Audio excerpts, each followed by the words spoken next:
महाराज जी मैं स्त्री रोग विशेषज्ञ हूँ। कुछ दिनों में तीज का व्रत, चौथ, नवरात्रे जैसे व्रत महिलाएं की अटूट श्रद्धा रहती है। महाराज जी ऐसे समय में गर्भवती महिलाएं भी खुद गर्भ में पल रहे बच्चे के स्वास्थ्य का ध्यान न देकर व्रत रहती हैं। उनको लगता है नहीं कि अगर नहीं व्रत नहीं नहीं रखेंगे नहीं तो नहीं हो जाएगा। नहीं रहना चाहिए, क्योंकि उस समय आपके ही खान पान से बच्चे का पोषण होता है।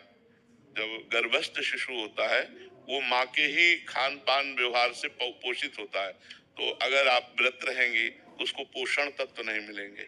जो गर्भस्थ शिशु को है उसे पोषण तत्व ना मिलने के कारण उसमें बीमारियां आ सकती है, कमजोरी आ सकती है और अधिक पीड़ा उसको होगी, क्योंकि पोषण तत्व माँ से ही मिलते हैं। तो हमारी समस्त माताओं से प्रार्थना है कि जब गर्भ हो तो सबसे बड़ा व्रत आपका है उस गर्भस्थ शिशु का पोषण करके उसका जब जन्म दे दें और वो हमारे राष्ट्र के काम आवे, हमारे देश की सेवा करने लायक बने, तो ये बहुत बड़ा व्रत हो गया। तो उस समय हमें लगता है कि जैसे निर्जला व्रत है या इस तरह के व्रतों का अनुष्ठान न करें, क्योंकि वो गर्भस्थ शिशु का पोषण माँ के ही खान पान से होता है। अच्छे सात्विक पदार्थ पावे और सात्विक वातावरण प्रकट करे, भगवत कथा सुने, ऐसे बाहरी तो करे लेकिन व्रत आदि न रहे।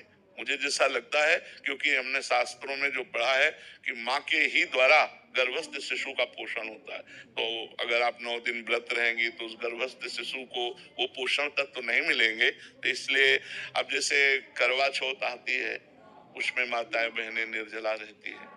अब गर्भस्थ शिशु को यदि नहीं पोषण तत्व मिलेंगे तो व्याकुल हो जाएगा ना, परेशान हो जाएगा।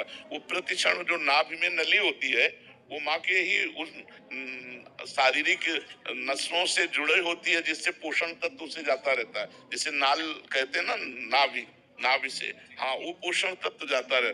प्रति घंटे जो माँ खाती पीती है उसी से उसका सार तत्व निकल करके उस गर्भस्थ शिशु का पोषण करता है। तो हमें लगता है कि माताओं को बाहरी आराधना करनी चाहिए, जैसे भगवान नाम कीर्तन है, पाठ है, पूजा है, ये सब करे, लेकिन खान पान में अपने लिए तो संयम कर सकते हैं, लेकिन उस गर्भस्थ शिशु के पोषण के लिए जैसे हम औषधि आवश्यक है ऐसे वो भोजन आवश्यक है, पोषण तत्व आवश्यक है उस बच्चे को। तो हमें लगता है उन दिनों व्रत नहीं रहना चाहिए।